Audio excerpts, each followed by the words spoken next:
this to you. This is obviously very different than some of the other presentations that we've done. If I can get my thing to work, great. As always, we just like to kind of quickly, we're not going to spend too much time on this, tell you who we are. I see a lot of new names on here, so that's great. But basically, you know, we are a DMC and we consider ourselves keepers of tradition and culture in travel.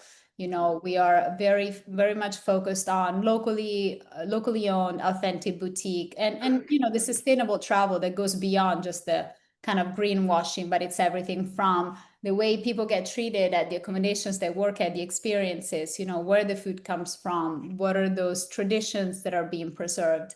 Of course, we are a multicultural, multilingual team, and we travel design, you know, all of the itineraries that we present to you. We also do a huge amount of R&D. For those of you who have worked with us in the past, you know, we're always happy for you to ask us, hey, have you heard of this place? And we're always happy to check it out. That's one of the things that we offer to our partner travel advisors, because we understand that it's hard to come back to Italy, you know, multiple times a year and really stay up to date with all of the new things that are happening in our world. So we're always happy to help with that R&D for you. We only do turnkey itineraries and bookings, so we're not really a booking, you know, DMC where we can just do the one-off booking of the tour, of the experience. We like to control and maintain the quality across the board, from experiences to accommodations, transfers, and so forth. And of course, we offer the amazing local management. We have a team of people like Sophia that really just take care of the clients 24/7, you know, when they get here. So they are getting guided every step of the way. And, you know, we're here for you if you're looking again for turnkey itineraries. You charge a planning fee to your clients. We are a very small team and we take to heart every single request that we get. We pour our heart and soul into it. And we have no fit within the box template itinerary. So everything we build is highly customized. So we really appreciate when you have a commitment, you know, from your clients via planning a design fee. And of course, we do have a minimum budget, except for small group trips, of about 10,000, but that's all relevant. If you know, you're familiar with Selling Italy, you probably know that 10,000 during the high season, depending on the destination, doesn't go very far. But of course, trip to Western Sicily, especially off season, that could definitely get your clients a special experience. If you value sustainable travel and if you like to plan ahead, our busiest, as I'm sure for most of you, booking season really happens, you know, a year to 6 months before. And then of course, we all get last minute requests, but we like travelers that really like to plan early, because we work with very small accommodations. And when I say small, it's like 10 rooms or less, right? So of course, you know, a year before we can get availability, but at the last minute, you know, we don't want to compromise and having to present to you larger accommodations, because we really like that contact, the human contact between ownership and guests, and kind of bringing the stories behind those places to life. Okay, let's talk about Sicily. And of course, you know, most of you probably know this, but we're going to talk about the western side of the island. So the best airport to fly in and out of is going to be Palermo. What are the travel seasons in Sicily? You know, peak is really June through September. Sicily, although some places such as Taormina, which we're not going to talk about, have become very touristy, the island still remains a place where Italians go to vacation to. I'm mostly Sicilian, even though I was born and raised in Rome, but I grew up going on vacation to Sicily. I had family there. So really that summer season gets full with also a lot of locals, which is great for your travelers to mingle with. We find that some of the best times, Sicilians, they swim in November, in December. Sophia can attest to this. The weather is very mild all year round. So even going sometime like March or late October, November, a really amazing time to visit the islands. Again, once we get off of, which is what we're going to cover today, the main tourist hubs like Taormina, right? November, April, you can avoid crowds. And of course, you do get, with some of the more common hotels, closure between November between November and March. But of course, the places that we're going to be talking about today are mostly open throughout the entire year. And if you have any questions, again, feel free to speak up, put them on the chat. So Sophia, would you like to tell us about this little fun fact that we always like to share with Yeah, it's a fun fact, a little bit insane too, because the most popular and iconic street food in Sicily has always divided locals. Mhm. Be careful what you call it, because in Western Sicily, sorry, it's feminine, round like a little orange, and we call it arancina, and we fill it with red ragu. So we fill it with ragu with tomato. In the Western Sicily, however, it takes a pyramid shape inspired by Monte Etna, so in honor to the volcano, and is known in the masculine form, so is a arancino, and get the name wrong and you might risk not being served at all. So it could be a real tragedy if you call it arancino in Palermo and arancina in Catania. So please take care of this aspect, okay? Is it also filled with ragu or is it cheese? No, no, no. It's with traditional ragu in Palermo area. So traditional ragu, it means with tomato, red ragu. And in Hester part, the specialties is the white ragu. So they don't use in the preparation, they don't use the tomato. And we have another version, yes, with ham and butter. But the most famous, the most popular, in particular regarding this challenge, is with ragu, arancina or arancino with the ragu. Awesome. So we'll be testing you all guys at the end of the webinar in case you didn't know. No, I'm just kidding. But this is great. In Rome, we fight about our soccer teams, you know, Roma and Lazio. And in Sicily, they fight about their arancino or arancina. So that's great. So as we take you through this journey through Western Sicily, you're going to see a brand score for some of our accommodations. This is something that we do internally with our team when we are vetting and doing research and development. And they're really focused on some of those main characteristics. We're always looking for, you know, do they have sustainability practice? Of course, the location, right? We like off the beaten path. We like, and when I say off the beaten path, even within Palermo, right, which is already kind of, you know, a different city than what you may find in the eastern part. It doesn't mean you have to be 2 hours away from everything. It just means it's in a little corner, maybe in a little neighborhood, right? That it's a 5 to 10 minute walk from the main touristy hub. We looked at the character and the story, of course, the amenities, and then the food, you know, the culinary aspect, which is huge for any itinerary to Italy. All right, let's see if our little things work. So we're gonna start and we're gonna show you, you know, how to spend 3 nights in Palermo, and we're gonna take you through this journey with multiple options throughout the western part of the island. So again, Sophia, if you just want to give a very brief introduction of your hometown and tell people, you know, what this is perfect for and what you like most about it. Yeah, sure. We always start to recommend something more casual for the first day that can connect people with the context. So we can propose a stroll through the to the main street, the most popular street in Palermo, called Corso Vittorio Emanuele, but the whole historical name was Cassaro, from the Arabian culture, so Alcazar, the whole historical building that protect the city from the outside attack. And you can stroll and you can discover immediately, go down to the Corso Vittorio Emanuele, our cathedral. So we propose to start this journey from the visit of the majestic cathedral of Palermo, and don't miss the opportunity to climb up to his rooftop terrace, because the view is stunning. You can see over the city from there. And at the end of this experience, you can wander through the cathedral garden, and of course, you can and visit the internal part of the cathedral. Then you can move on and you can arrive immediately in the Quattro Canti, the famous square Vienna, Piazza Vienna. I'm sure that you saw around Google or Instagram or something like this. The Quattro Canti Square is most popular because it's an octagonal square framed by 4 facades. All these facades represent the 4 seasons, and this square divided Palermo in 4 perfect and symmetrical parts. And from this square, you can move on and you can discover our Piazza della Vergogna, or Square of the Shame.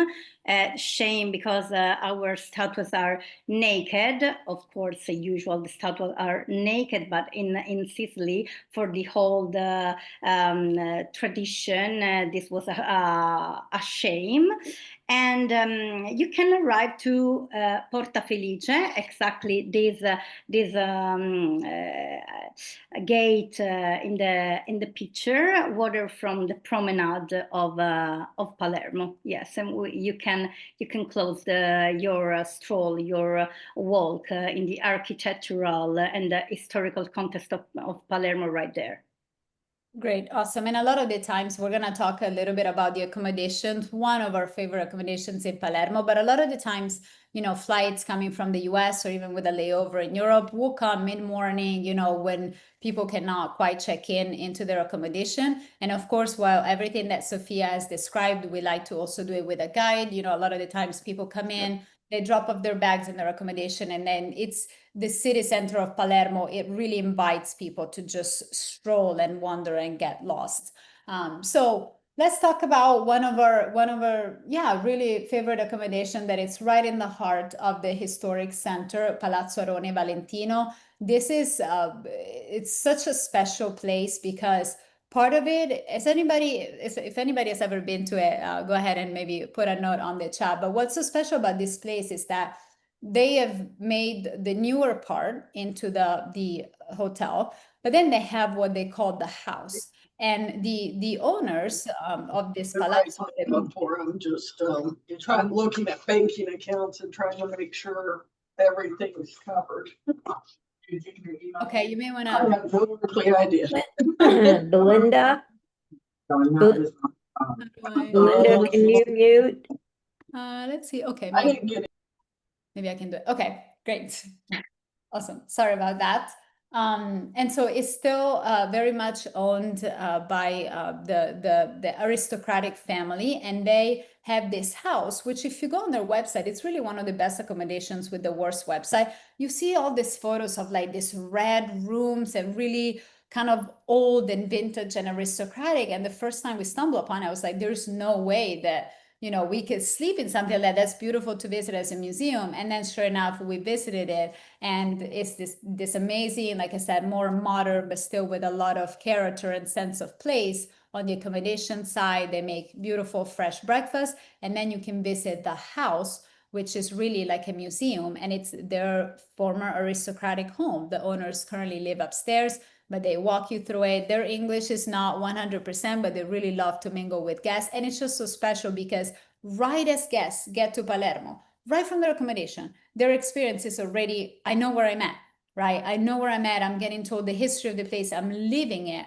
right as in the same place where I'm sleeping in. So this is a really great accommodation. It's not, throughout this presentation, you are not going to find, a lot of the kind of larger 5-star hotels that may be more suitable for a different type of traveler. You're going to find those sort of boutique hidden gems kind of places. So the reception is not 24/7. They're open between 8 and 10 p.m. But of course, through the aid of our local managers, we're always able to provide that continuous service for our guests. They even do cooking classes, and something to keep in mind here is there is a staircase to reach the entrance. Once you reach it, all of the rooms are accessible, but just for accessibility, it's something that we do like to mention. Perfect for history lovers who really want to stay in the heart of it all and want to have this amazing kind of historic experience. So the house is what they call that you can visit and learn about the history of the family. And again, if you have any questions, please feel free to put them in the chat. So again, this is kind of, you know, following up of what Sophia said. What she described can be done as a self-guided experience. And of course, we put all the details in the itinerary to help them out, but it can also be done with a guide. And we never really put activities, like really planned activities on the day of arrival, other than maybe, like I said, what we call a sensorial stroll, an introductory walk of the town, maybe followed by a nice sunset aperitivo, so they can get their bearings. And if they are with a guide, they can show them kind of the good spots, and then they can use a point of reference and explore in the coming days. So that's just an idea for the first day. The second day, of course, Palermo, right? We got the history and we've got the food, and that can be said for the whole of Sicily. Sicily has my personal favorite food in Italy. And so we have a couple of different cooking experiences that, again, combine the culinary aspect with the historical aspect. I don't know if any of you know this Duchess. She is an amazing woman, and she only does kind of small group experiences in her palace, which in the Gattopardo Palace. She actually didn't come for aristocracy. She married into it.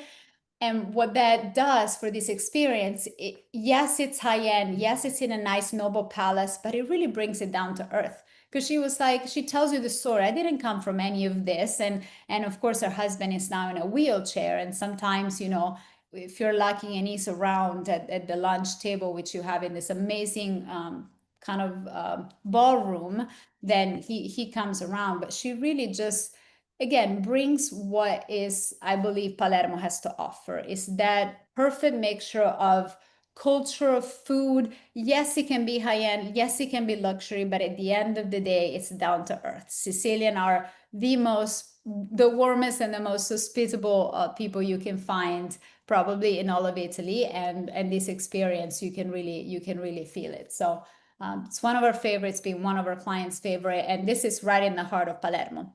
Now, again, this is for people that are still interested in history, because she does give you a kind of a formal visit of the palace with like 15 rooms, and you get lost, and it's really amazing before you get to the cooking part.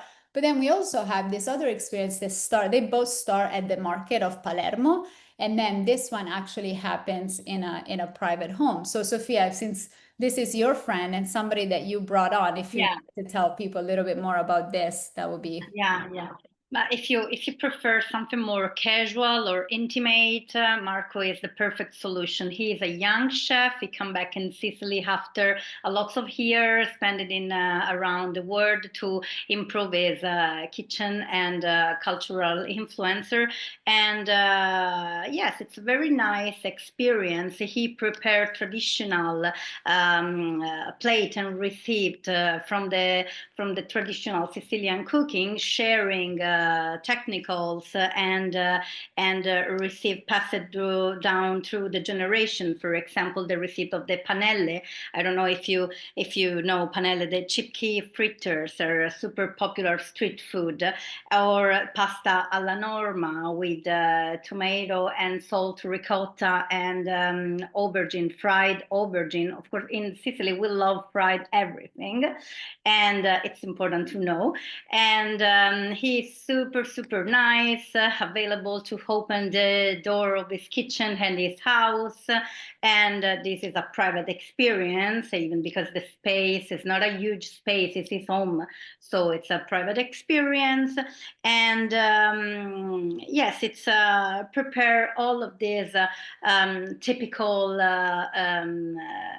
flavor of Sicily. For example, in the photo, you can see the caponata or the ricotta. For example, with the ricotta, he prepared the fabulous cannoli, the most popular dessert in this area of Sicily, in Western Sicily. Great. And what's cool about this is that, again, obviously, you know, you're not going into a palace, and it is a little bit, you start in Palermo, but then you transfer about 30 minutes outside of the city. And so you kind of get to see a very local, you know, neighborhood where people live, zero tourism, right? So it's really good to also put that in perspective. And then you're getting kind of halfway closer, about another 30 minutes out from Monreale, which is an amazing small little town with a stunning cathedral that, you know, for a day of spending a couple hours, it's definitely a beautiful stop that can be combined with that second cooking class. Of course, it can be done. It's about an hour from Palermo, so it can be done, you know, on any of the other days. But we have found a lot of success in combining that with the second cooking class. And then the third day, you know, and again, we've done some of the street food maybe on arrival, or maybe a little bit of history, depending on their preference. And then, of course, depending also what the rest of the itinerary looks like, and we're going to give you a couple options. People know Mondello Beach, right? That's kind of like the most popular beach near Palermo. But we wanted to show you a couple of alternatives that people like Sofia and a lot of the locals kind of retreat to. So some beautiful beach alternatives. And a lot of this coastline is much more rugged than the east. It's much more rocky. We'll talk about the beautiful nature reserve. So just keep that in mind when people are imagining, you know, yes, the waters are like the Caribbean, but the beaches, you know, are very different than what you would find in the Caribbean. So, and then, you know, of course, just going back, tidying back in with the food, Sophia has had experience with this amazing gourmet restaurant, which is one of the clients' favorites. So obviously, depending on the request, if people want Michelin star or more local cuisine, we can always recommend. But this is a really great restaurant that kind of sums everything up, especially after experiencing the street food, the food that you make at the cooking class, right? This kind of brings all those traditions and gives that modern spin that a lot of people may seek. Okay, after the 3 days in Palermo, let's see how this works. This is our first time making this little thing, but we kind of wanted to give you a visual. We're going to show you a couple of options on how to move through the west of Sicily and kind of where the stops can be. So we're going to show you two options. One, it's going to be in Scopello and going to the Segesta temple, seeing the temple, and then, you know, having a lunch and maybe hiking the nature reserve in Scopello. And then we're gonna go and move towards Sciacca. So let's see how this thing works. So the total, it's about, you know, shorter than 3 hours, the total drive time. And so, yeah, suggest, especially, and of course, we'll cover Agrigento here too. But if you have clients that they do want the archaeological experience, but they may not have time, right, or may not want to go to Agrigento, Segesta, it's much smaller, of course, but it's so well preserved. Like some of the most preserved temple, and Sophia, correct me if I'm wrong, you can find them here in Segesta. So this is a really beautiful archaeological site that can be visited in a couple of hours, depending on the interest. So Sophia, is there anything that you like to add about Segesta? It's a very amazing spot in which you can find the theater and the temple. So it's something different instead Agrigento, because in Agrigento you can find the temples. No, here you have this amazing theater that work even during the summer season with a concert or spectacular or something like this. Yes. Yeah, it's really beautiful. It's not overwhelming, right? So if you have people that do not want the full immersion, couple days Agrigento experience, this is a really great option. And then again, from Segesta, which is about 30 or so minutes from Palermo, then you can kind of go another 30 to 45 minutes, and you can go to this very tiny medieval little hilltop town village called Scopello, which can be walked in about 10 minutes. The whole little village, you can walk in about 10 minutes, but it does have a very beautiful like cliffside and a beautiful tuna fishery. And Scopello is home too, which we're gonna cover. One of my personal favorite nature reserves in the whole country, the Zingaro, which was, if I'm not mistaken, it was the first nature reserve that was formed in Sicily. That connects Scopello all the way to San Vito Lo Capo. It does have a very interesting story that I'd be happy to tell you offline. And basically, if you go around by car from Scopello to San Vito Lo Capo, it takes about an hour. But if you hike the reserve, it's about 7 kilometers, which in miles would be, you know, maybe 5 or so miles. Help me out here.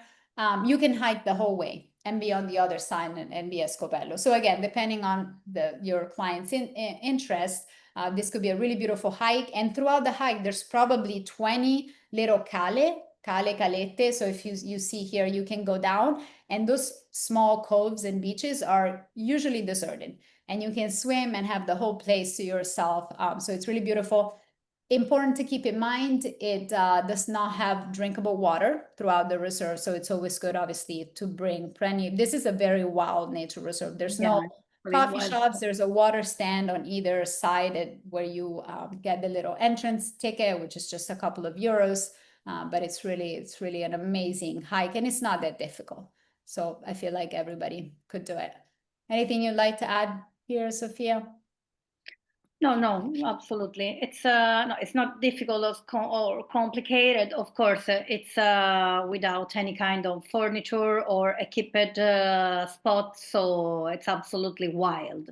Mm-hmm. So it's important that people know this aspect. Great. And so, and then now we're gonna, let me see if I can put this away so you can see it. Now, an alternative route to kind of those 1 or 2 stops, or I suggest that maybe Scopello before proceeding, could be to actually go to, are we going to Favignana here? Let me see. Oh, we're going to Erice. Favignana is later. So another beautiful stop is this, again, very high up, kind of in the clouds, and that does get the total driving time, just an extra 20 or so minutes. It's Erice. And Erice is at the very top of a mountain, basically. And on a cloudy day, it's really hard to see, but on a clear day, you can see, you can see as far as the horizon. It's really beautiful. There is also a cable car that goes up, but of course, depending on whether you're doing private transfer or road trip, the clients having their own car, this is something totally doable that they can drive up to. And it's just a really beautiful hidden gem of a medieval village that you can stroll through the streets. And again, probably an hour or so stop, maybe have lunch. It's usually enough to kind of get a glimpse of this town. Anything about Erice, Sophia, that you want to add?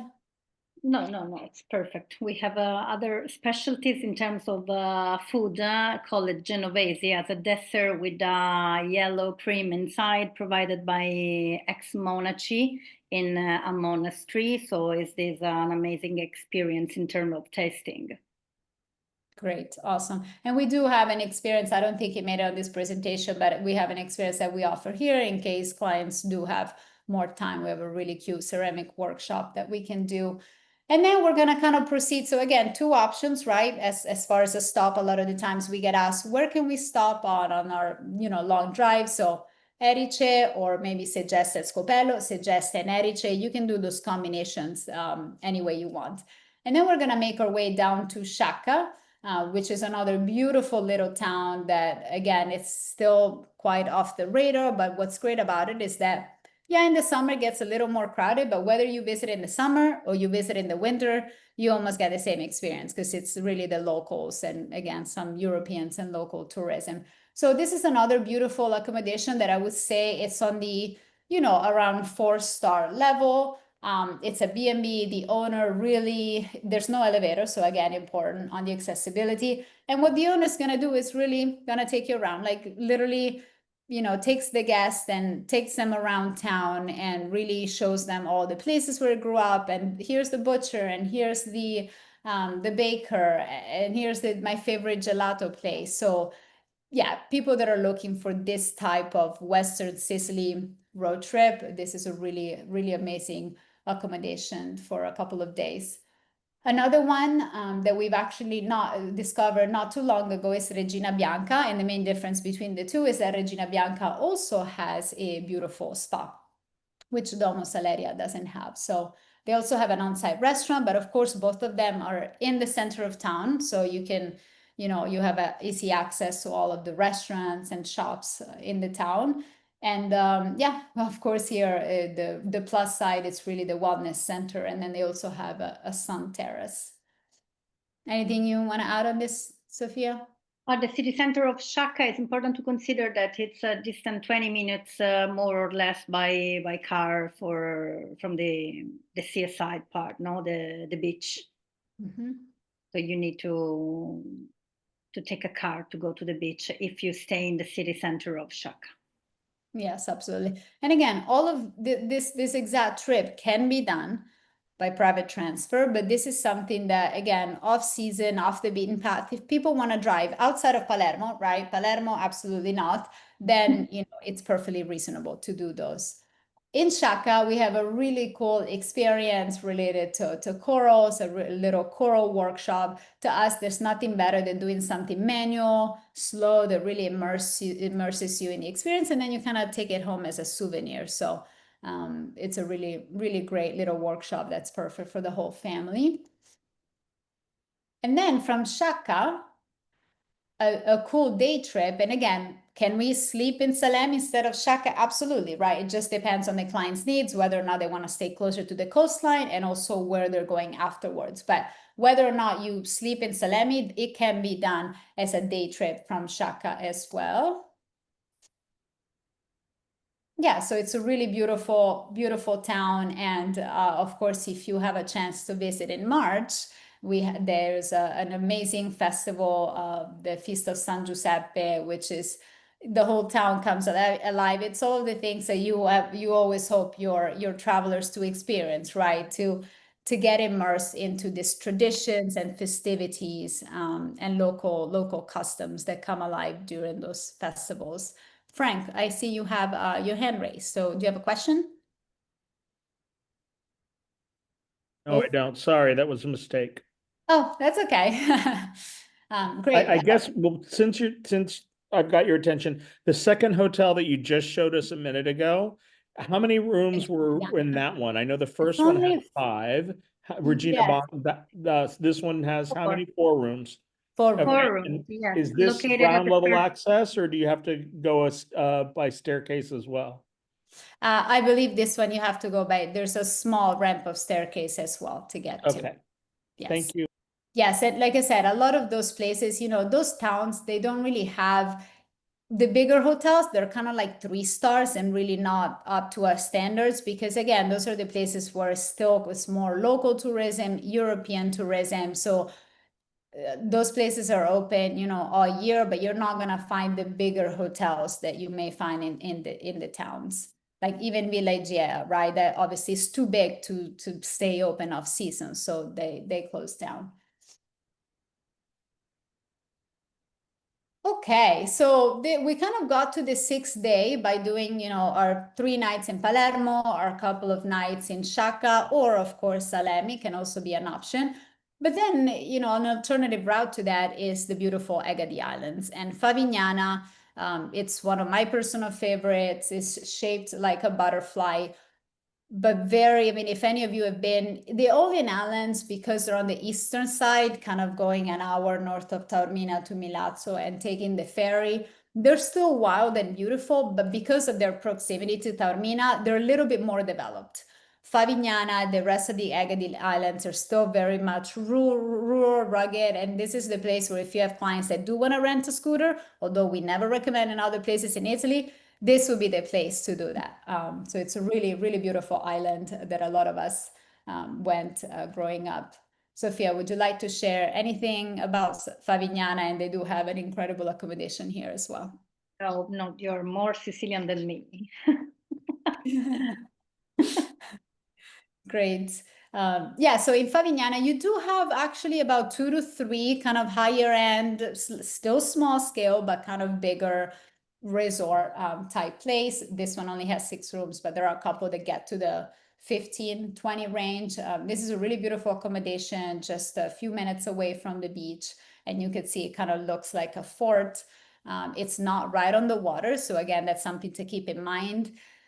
There's only one accommodation that I can think of that will probably be up to a standard that it's right on the water. We're still very active in the research and development and discovering more, but those islands are just now starting to get to that higher end tourism, right? It's something that even when I went 10 years ago, there would be nothing more than just Airbnbs, apartments, and 3-star hotels. So to even see 4-star hotels restoring, mainly because it's nothing new. It's really good to see. So really beautiful accommodation here. They only have 6 rooms. Yeah, the garden and the panoramic terraces, and they're a kilometer from the beach. So everybody bikes on this island and scooters. So that's also something that your clients could do. And again, we didn't cover too much, but in Favignana, basically in terms of experiences, you take a boat, you swim, and you hike up to the castle where you can see the kind of butterfly shape of the island. Some cooking classes and farm experiences as well, but you're not gonna find, all of the more set up things that you would expect from cities. So still very much developing for that kind of tourism. So after Shaka, continuing a road trip, of course, if, Segesta was not enough, then Agrigento is definitely a stop that we get asked all the time. And it's just an hour drive from Shaka. And really, people can do it for one night. We try to stay away from the one night because we want people to experience more than just the thing that they're known for, the Valley of the Temples, right? So we do also we have a cooking class experience in Agrigento as well. And probably, not to your surprise, Villa Tena is beautiful, is the small luxury 5-star hotel in Agrigento, and it is stunning. The challenge that we always find with those larger accommodations is that personal level. There's always somebody different on staff. So you talk to one person and then, your guests are greeted by somebody else that may not exactly be in line. So we find that with the smaller accommodations, we can always provide that excellent personalized service that it's harder to guarantee with some of the larger properties. So Doric, it's really unique. It's very modern. Not everyone's cup of tea. It's this whole kind of sustainable design, again, right by the Valley of the Temples as well. So it's a really modern accommodation for people that love that sustainable modern architecture. They have a spa, a gym, vegetable garden, infinity pool, and again, their sustainability practices here and farm to table are really what makes this place a great option as a home base to explore the Valley of the Temples. Some of the other things that are here, although they may not be as known as Valley of the Temples, is the Scala dei Turchi, which is this beautiful limestone formation that keeps eroding over time. Sometimes some years they close it, they say that you can't go on it. Of course, people keep going on it anyways, but it is really stunning because a lot of the times, especially if you go off season, there's nobody but yourself. So it's a really beautiful stop. That can also be done again as passing through if you're proceeding in that case to Eastern Sicily, which we're not going to cover today. Anything else, Sophia, we should mention here? No, you can lose yourself in this kind of spot. Yes, and we have a really cool home restaurant experience in Agrigento. So again, if your clients can stay 2 nights, one day Valley of the Temples, maybe eating at the accommodation at their beautiful farm-to-table restaurant, and maybe another evening sharing a meal in a local home, it's always a client's favorite. How does one get to Farvignana? Oh, absolutely. Great question. Ferry. Okay. Yes. Yeah. Mm-hmm. And it's less than an hour? Yeah, it's right about 25 minutes from Trapani. It's a very quick, it's a very short crossing from Trapani to Favignana. Favignana is the main highland of the Egadi. Thank you. The first one. Yeah, and Trapani from Palermo is what, about an hour and 15 minutes or so? Yeah. Yeah, exactly. So it's still accessible. I mean, the Aeolian Islands on the other side, which are up here, it's kind of the same. From Taormina, you have to go to Milazzo, which is about an hour, and then the closest island is Vulcano, which is about a 50-minute ferry ride. So great. So next, we are going to go all the way north. Again, we were tempted, but we've done another webinar that, of course, if you're curious, we have done a webinar on specifically Mount Etna and some of the Eastern Sicily that we can share with you. But this time we try to keep it to the western side of the island. So again, option for a stop in the town of Etna before heading up to Cefalù and Parco delle Madonie. 2-hour drive total. So not as bad, right? Of course, guys, we get asked all the time, people are staying in Siracusa, can we do a day trip to Palermo? Why was a day trip to Palermo not included? Guys, no, this is about like 5+ hours to get from this side to that side. So Just keep that in mind. It looks like a small island, but it's not very small, and it's obviously rich in culture, history, and experiences. Couple nights in Cefalù, and before getting to Cefalù, this is exactly at the halfway point. So Edna, again, another hilltop town, really beautiful, beautiful medieval town with a medieval castle, a really cool stop for lunch and walk around before heading to Cefalù. Great. Sofia, would you like to share anything about Cefalù? Oh, Cefalù is another very nice spot of with sea, and you can find lots of restaurant. We prefer recommend Cefalù in the low season, of course, not high season, because it's a touristic spot, so you can find a lot of tourists from abroad, and it's a very, very nice village, little village for foreigners and for local people. From Palermo, we move always to Cefalù to go to the beach, for example. And yes, you find little beach with the in the little harbor part, or even a part of a nature reserve. So with this kind of natural context, and of course in Cefalù, one of the most popular things is the cathedral. Another kind of cathedral, a medieval cathedral with a normal aesthetics, so totally different from Monreale and Palermo Cathedral in terms of architectural. But to complete your overall vision about typical Sicilian architectural, it's absolutely perfect to add to your visit during your journey.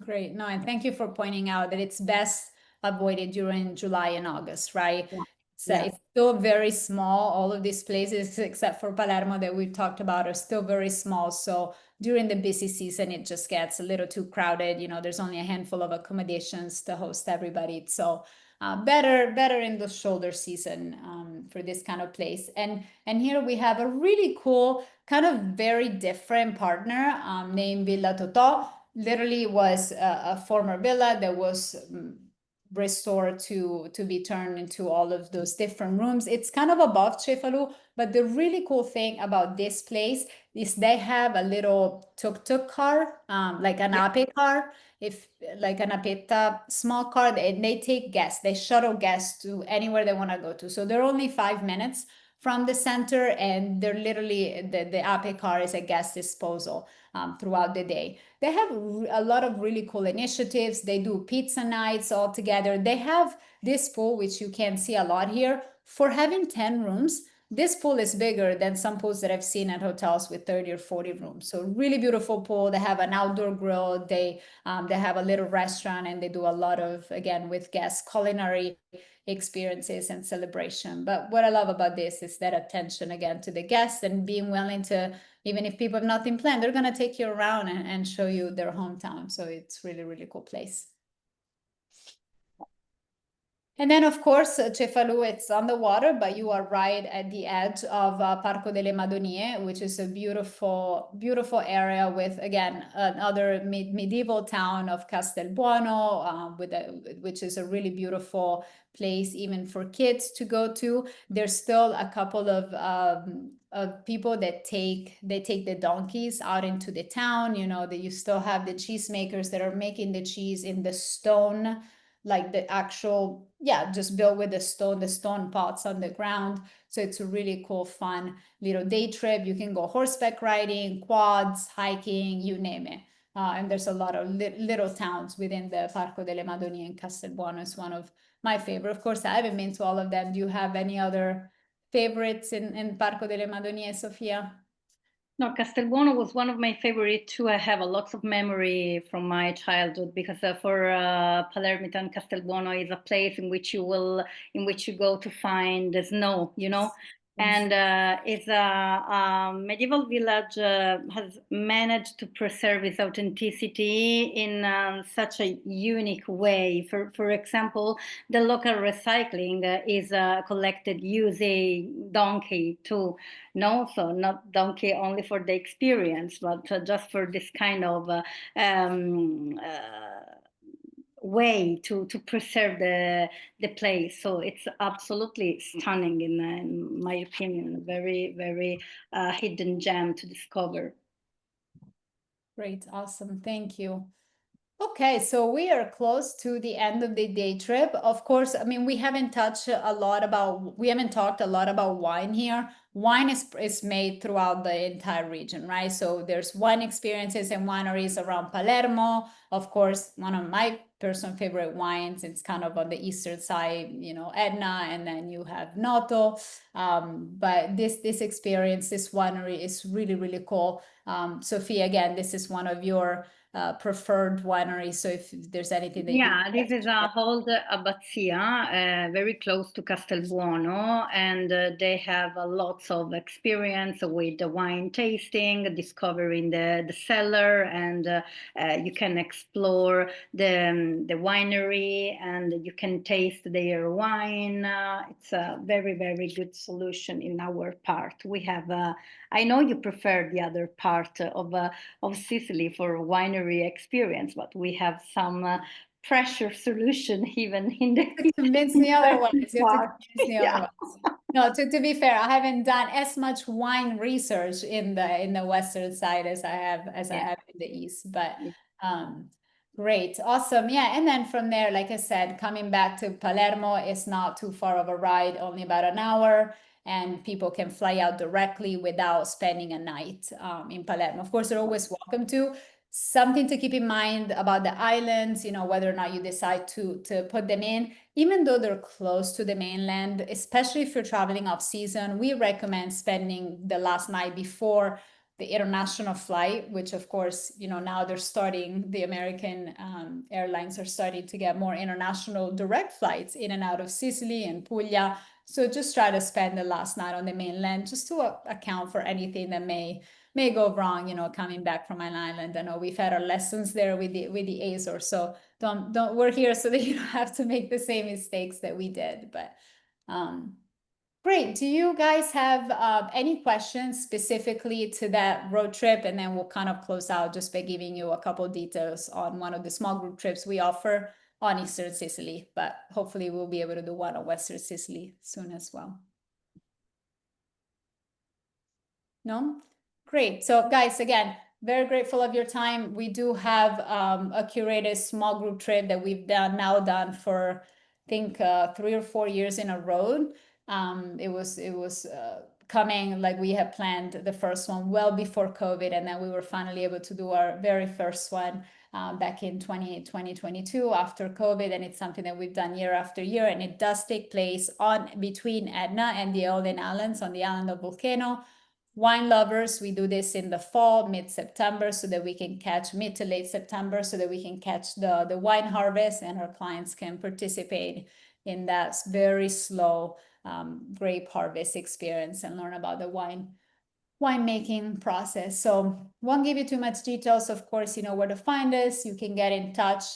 Guys, we are going to take a very short summer break. I know everybody's traveling, kids are home from school. So August, we are not going to be having a webinar, but we'll come back to you in September. And of course, we're going to be right during the harvest season. And we are going to talk about Piemonte. So registration page is already up if you'd like to register for that. Let us know if you have any questions. And of course, always appreciate your time to learn more about those destinations. Can you show that last slide before that one? Perfect. Thank Absolutely. Yes, and always happy to share. We have this landing page on our website as well that shows everything that's included in this trip.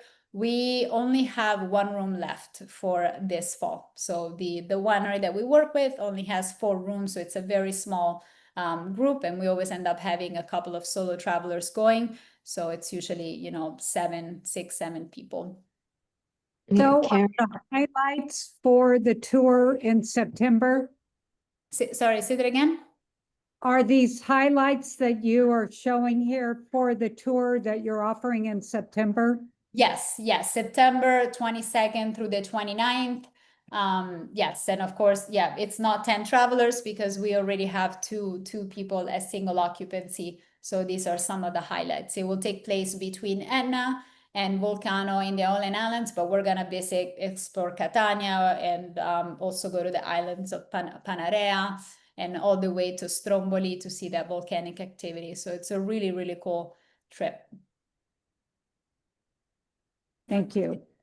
Great. Any? Karen, I don't know if you mentioned that if, or I didn't hear it, if advisors do book a client on one of the small group trips, that it is commissionable. Yes, absolutely. Yes.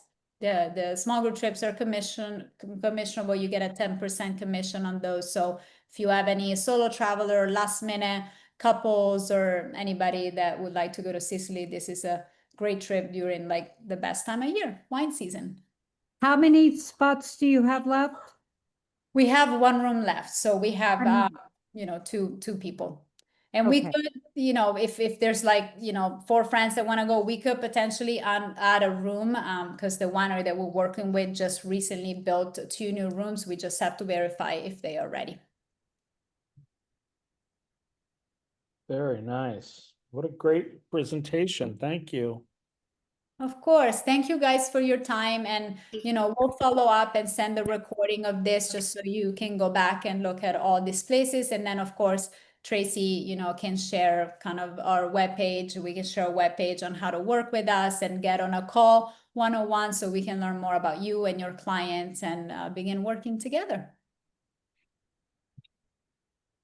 Very good. Thank you again. Thank you Thanks. all. Thank Have a Thanks, nice Karen and Sophia. Thanks, Bye. everybody, Thank for you. joining. See you in September. Thank you. Bye. Yeah, see you in Portugal. I'm coming to Portugal in November. Tom, So you have my contact.